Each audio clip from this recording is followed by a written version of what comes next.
for bringing up the Barrymore children and teaching them on stage. Lionel in particular was the eldest on the right here.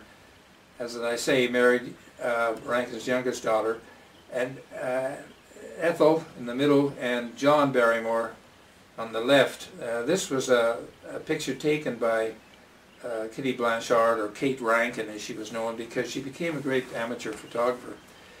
And of course the Barrymores became great. John Barrymore was playing Hamlet, and Laurence Olivier saw him in London when he was a young man and said it was like seeing the rising sun.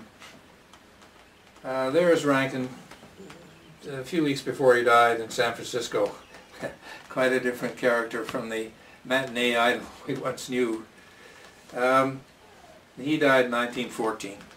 Now here is the next book. It's part 4. Great art requires someone to recognize its greatness. Enter Douglas McKeague. And this is a book I wrote about this curator who was a Canadian and who brought modern art to the public. And a lot of the great artists who made quite a bit of money and quite a lot of fame owe it all to him. And I've put up here the prefatory note, and it's what I'm going to read to you. A biography of an art curator is unusual, but then Douglas McKeague was an unusual man. The story of his life is important for what it tells us about the awakening of North Americans to painting and sculpture.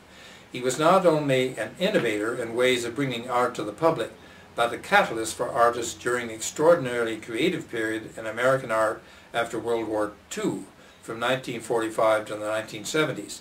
A narrative of his life is really the story of modern art, because he was in the forefront of the action, cheering on the artists, interpreting their work, and working indefatigably toward improving the standards of North American society through a heightened application of culture. Of course, politics interferes in all activity, and its sinister companion, exploitation, finds opportunities to exert its control, especially in a phenomenal movement as revelatory as abstract expressionism. Cynicism, betrayal, and other dark emotions which undercut the goodwill of a society would work in McKeague's time, and they too play a part in this story. McKeague's life reflected the confrontation of the artist and the businessman over the soul of society, not only on the ideological plane, but in his everyday scramble to provide for his livelihood. McKeague has a place in history, as his contemporaries confirmed. Indeed, he played a leading role in forming our cultural history. So the book is called Douglas McKeague and the Foundations of Modern Art Curatorship.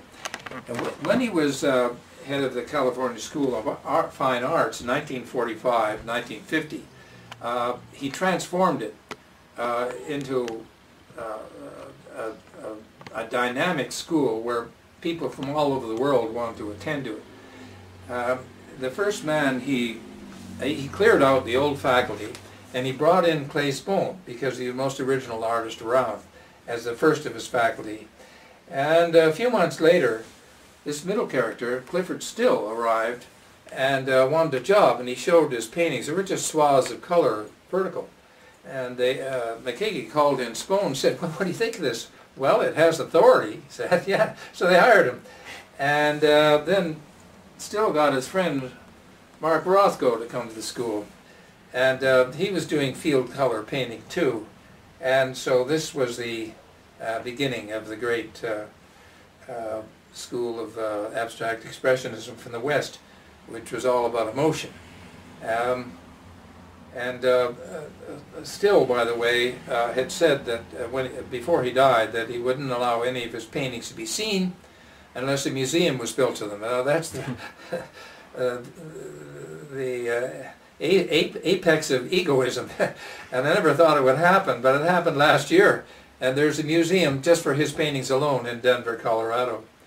There McKeague is with Clay Spohn in San Francisco at the time of the school. Spohn had many different ideas, and I'll come to him later. But one of them was discovered objects, and this was not like found objects. It was objects like a bicycle seat, which he'd hang up and call chastity belt or whatever. So they did many of these things, and they had an influence on the students for years. They used them as sculpture. Near the end of his life, McKeague was asked to do the show in Buffalo. This is 1968, I think, and he had tracked down all of the avant-garde Russian art, like Malevich and others who were from that very austere geometric school that had developed through from Cézanne and gone through Cubism and come out in Russia around 1914 into what was called constructivism. And nobody in North America had seen it. So he brought them to this Buffalo show, and one of the things was this the magnificent cuckold installation. The idea was that the public should also be able to take part in the work of art, and it was done in 1922 by Popova. She had arranged for Kromelik's play, which was called The Magnificent Cuckold, to be acted on it. Now, the actors would be shoot down the slides, and when the emotions got hot, the wheels would turn faster, and so on.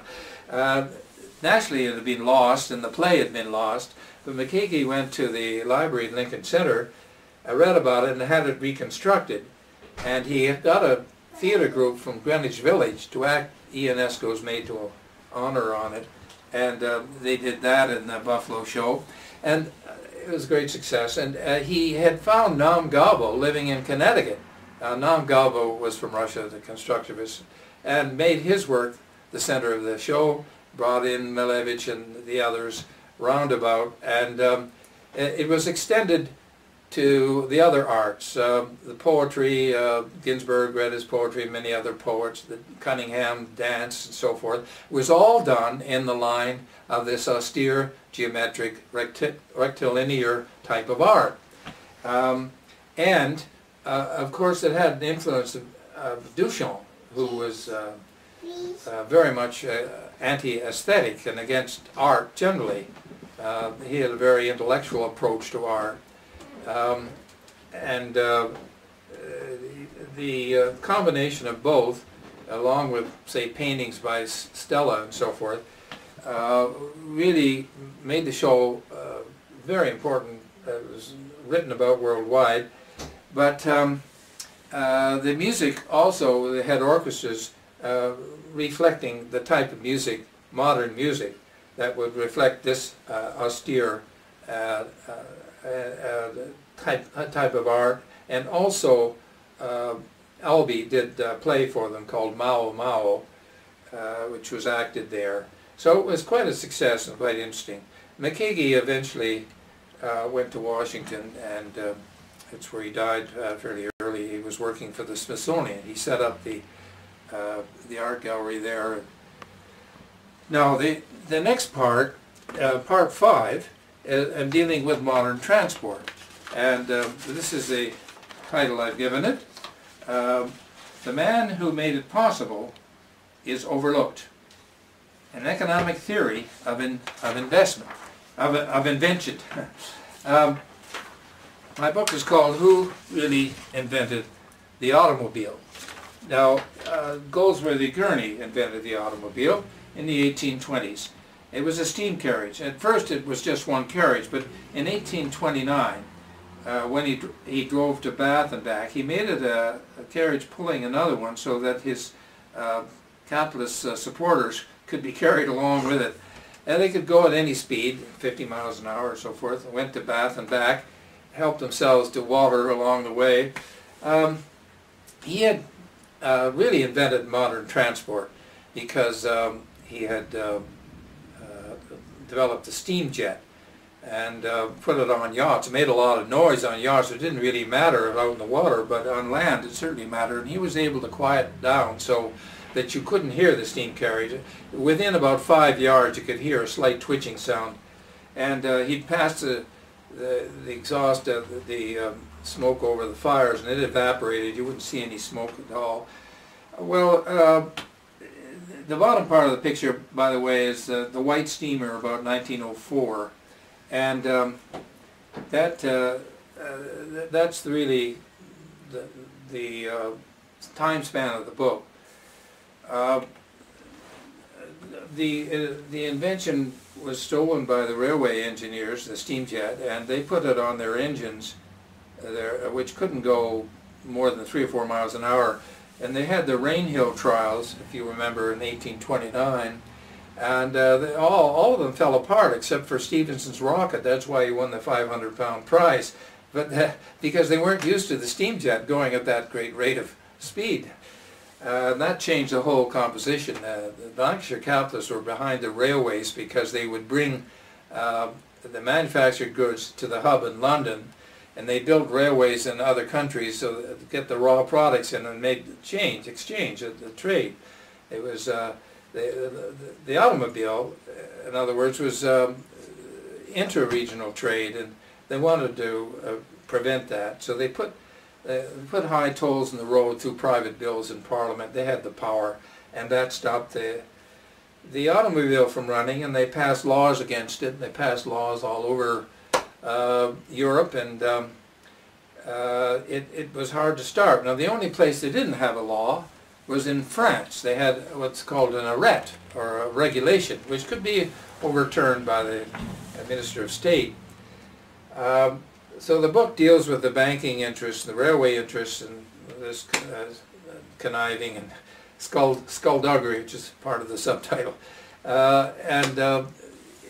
Finally, the automobile was allowed to develop in France. That's the only place they didn't have a law against it, and so it was fairly easy. But it was the combustion engine they allowed, and well, they had to allow the steam carriage and the electric car as well. But the reason the petrol engine was favored is because of the petroleum producers. The Russian petroleum, run by the Nobel family and supported by the Rothschilds in Paris, and the Standard Oil with the Rockefellers, they'd been at war for the different fractions of fuel oil, such as kerosene and so on. And when they came to the last fraction discovered in the 1880s, which was gasoline, and Daimler developed the petrol engine, combustion engine, they decided to adopt it and then make a treaty and divide up the various countries as 60% for you and 40% for me. And that's why the automobile was really given a boost. Now, the early races were won by the petrol car, but there was a man called Serpillet in Paris who developed the steam carriage and much superior, and it won the races in 1900 and about 1903. But it didn't have the capital and couldn't compete. Now there's a picture of Goldsworthy Gurney in the center. He'd made other inventions, by the way, including air conditioning. There's Colonel Dance, who ran an automobile service bus for a while until he was stopped by the high tolls. As a fellow was called Massaroni over here, he carried on. He took a room in Gurney's factory and saw what he was doing, but he really wasn't an inventor, and he couldn't carry on too well. But he tried to carry on as much as he could. And these are the railway people. There's Stevenson, the main railway engineer. This man is Lord Warncliffe, who was head of the House of Lords, more or less directed the development of the railways as opposed to the automobiles. And this is Timothy Hackworth, who was an early railway engineer, important for that business. And here we are in France in the 1900s with the car and the bicycles racing along with it, and the horses being frightened and so on, and how it took off. Now, many of us think that Ford developed the mass production of automobiles around 1910 or so. Not true. Bouton Dion did that. There's a picture of his factory in the 1900, just outside Paris. Well, actually, the assembly line was developed by Eli Whitney with arms manufacturers during the Civil War in the United States.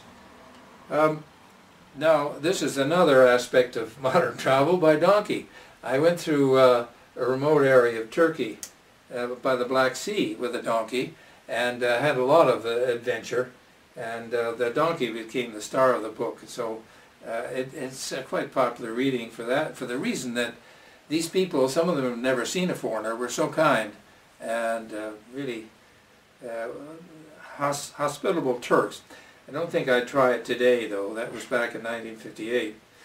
And this is a canoe trip, a book about two brothers that go down the Saugeen River and the adventures they have. It's supposedly written by a 12-year-old, so it's young for young adults, but apparently the adults like it very much. And if you look on my website, you'll see some wonderful reviews about it. Now, part 6 is in pursuit of the truth through fiction. And these are, I'm going to just briefly talk about some of the novels that I've written. Now, this one is called That Other God, and it was set in Vienna. I lived in Vienna for a couple of years, taught school there, and I was very interested in the mystic qualities about the place. When I first got there, the Russians were still there. It was still an occupied city, and I guess it was the Russian influencers, that quarter, that gave me this sort of idea of the mysticism. At any rate, it's a Cain and Abel myth modernized. In other words, the modern day Cain, an American poet, mystic, meets this English bohemian painter who makes good, can talk and so forth. He decides that the man's name is Abel, and he decides that the modern day Abel and Cain will be different from the biblical one. In the biblical one, the Cain spoke to God in the fields, but and he was a mystic. And when he brought the goods of the field, the vegetables, to the altar, that God favored Abel, who brought the blood of the lambs. And this modern day Cain realized that Cain had to kill Abel to prevent further bloodshed. And that is lurking behind this novel. They develop a movement along with a Turkish dervish named Ori Baskan, so you get the Sufis type of mysticism as well as the Western type, and an Austrian bureaucrat, Herr Ministerialrat, to find. Now, this is a little book. I worked in the research libraries in New York for a long time, and there was a great stamp theft there. The major stamp in the collection was called the Inverted Jenny. It's the airplane turned upside down in the center of the stamp. It's, I think, 1924. At any rate, it's a book with the library detective trying to resolve or find out who stole it, and there's a union leader in there too. Since I had developed the union for the libraries, library workers, I knew a good deal about that, so it makes for an interesting detective novel. And this sort of sequel to it, it deals with the same library detective and union leader, and it's about New York at the time of the fiscal crisis, and that's when the bankers took over the city as sort of dictators, and didn't allow any collective bargaining or anything. I left the union about that time. It's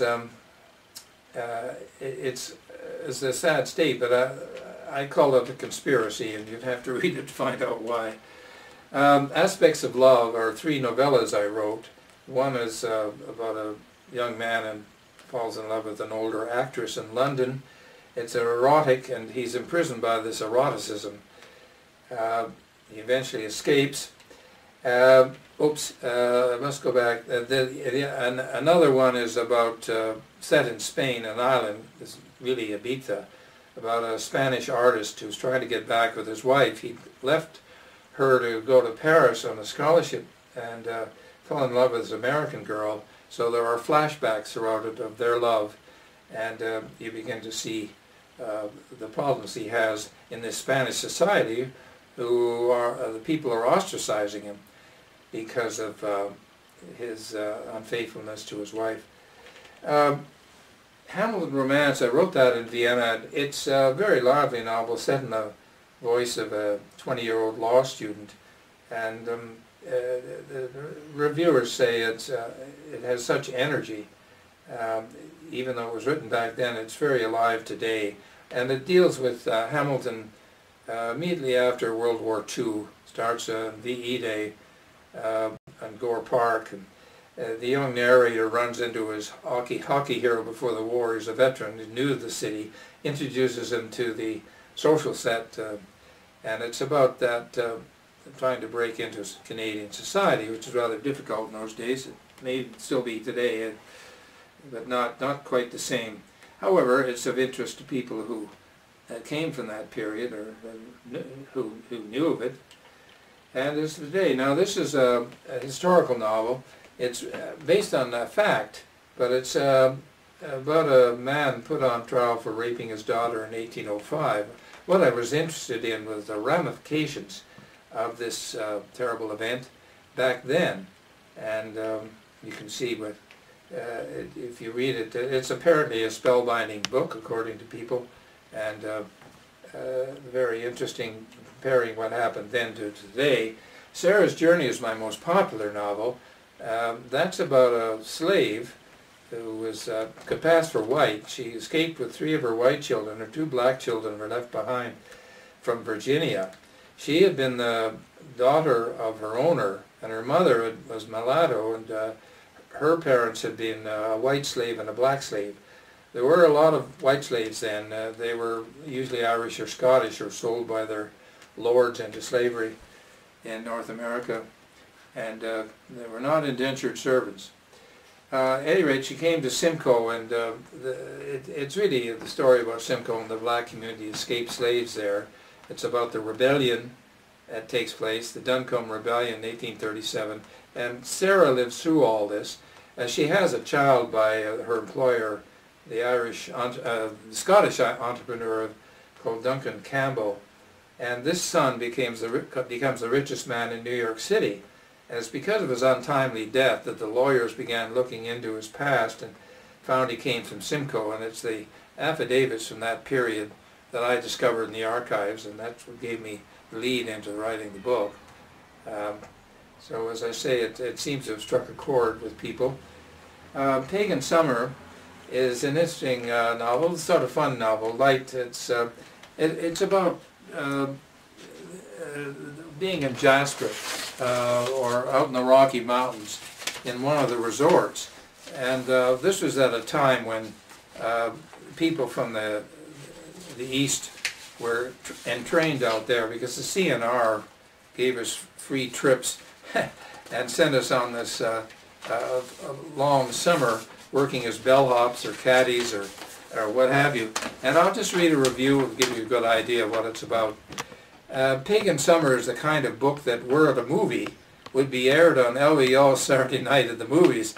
It has the distinctive feel of an era gone by, with characters that are at once both endearing and pathetic. Set in the Rockies in the small resort town of Bampers, what appears to be a thinly disguised, well-known Canadian Rocky Mountain resort town, all the action takes place in and around the big lodge and golf course on the shores of Lake Beautiful. As the generic name of the lake suggests, the book is like a generic summertime experience, revolving around the social interaction of the hotel staff, the customers, and the staff with the customers. Pagan Summer crystallizes a moment in time where passions flare briefly and die as quickly when the summer season ends. The characters, you feel certain, will leave that moment laden with nostalgic memories that will follow them home. As seems to be his wont, David Beasley peoples his books with interesting names, Darcy, Dixie, Horsey, and Johnny O'Dreams for a few, and to the somewhat limited degrees he takes them personalities to match. As with fleeting segments of time, and consequently the often cursory knowledge of people encountered in such circumstances, characters are not definitely explored.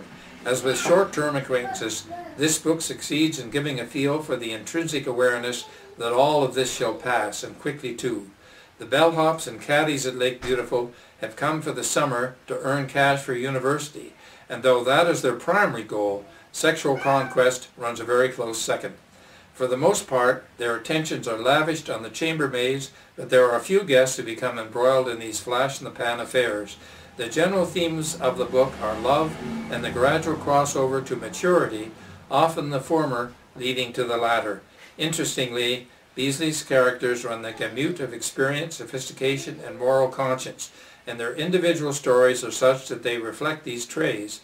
Infidelity, age difference, immaturity, and homosexuality provide ample forums to ponder all of these things. Yet despite the potential for heavy social commentary within the story, it is a light read, peppered with era-appropriate dialogue that rings true. Drunken parties, pranks, and secret trysts all take place in pagan summer. Nevertheless, Beasley's background in politics and economics become evident throughout the book. On the more serious side, the book follows the staff unrest at Lake Beautiful, the tension surrounding the season's golf tournament, with a definite gulf between staff and clientele that is blindly accepted, bootlegging, and a hint of prejudice vis-à-vis the French-Canadian staff. Pagan Summer is an easy read with enough small inserts to make the reader stop occasionally to contemplate the way certain times of life are set aside in memory in compartments all their own. Beasley has captured the essence of one such era and put it in this book. Well, I couldn't ask for a better review. There is the back of the book. Now, I'll show you that because I wrote it up North Bay back in the 60s, and there's my first wife, Anglo-Burmese, sitting beside me. I point out to her, she escaped from Burma as a young girl, and I wrote this book, Violet's Flight, her memories of her escape from the Japanese who were invading in 1942. And I take her family and show the way. She flew out from Machina. She was fortunate to get the last plane out of Burma. They were packed on. It was American Dakota who came in and said, "Women and children only." And thank God they're small. We can pack them in like sardines. Well, the Japanese were shooting down the planes at that time. The Allies really had very few planes. And so the book is about her father leading members of the family and servants over the mountains into Assam or into India. And the mountains are very high, thousands of feet high, and there was all sorts of illness, malaria and typhus and so forth. And tens of thousands died, Anglo-Indians and Anglo-Burmans trying to escape. I talk about other members of her family who worked in the underground against the Japanese, and the Chindits who flew in behind Japanese lines under Ord Wingate, and the return of the British who'd been chased out. Now they came back and they found a way of fighting the Japanese. They had air superiority when they were coming back in 1943, and they would have a box, multi-directional, from which they fought the Japanese. The Japanese decided to attack them, but they had long supply lines which could be bombed, and the food and ammunition could be parachuted into the British, and so the Japanese wasted their lives attacking this octagonal box. And the British developed better tanks, and it was a pretty treacherous war, often hand-to-hand battles fought, and they beat back the Japanese. And they got them right down to southern Burma when the atomic bomb was dropped and Japan surrendered.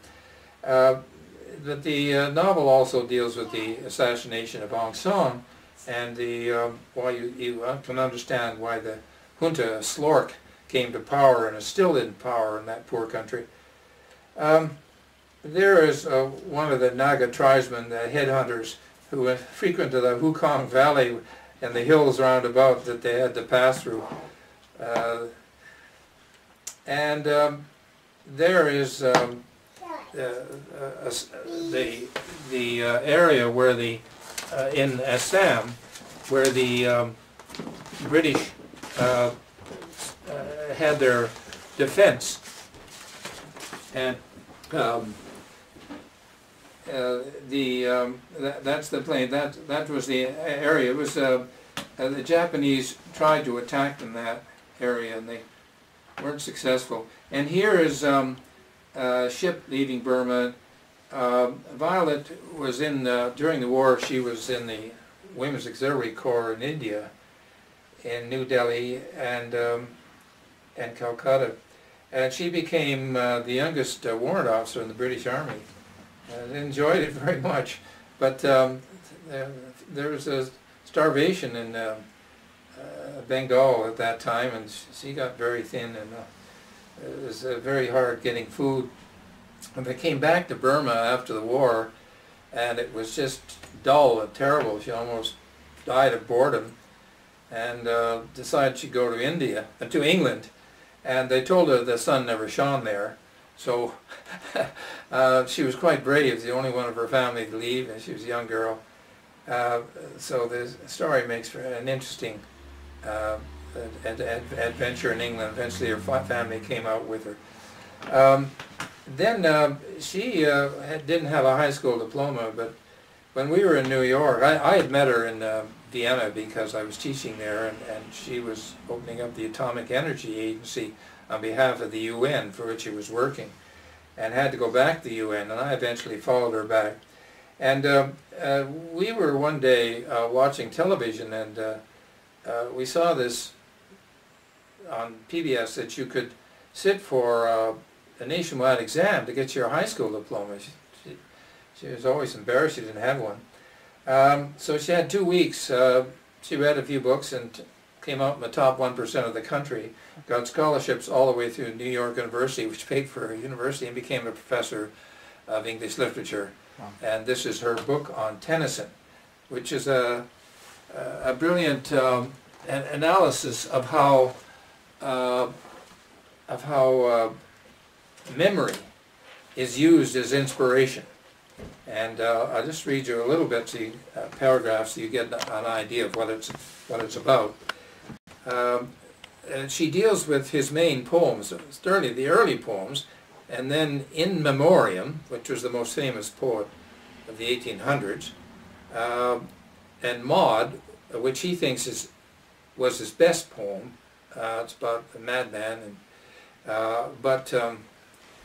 which critics didn't like at the time, and Idylls of the King, the Arthurian legend, which is my favorite. And I'll just read you a paragraph which he says about the Idylls of the King.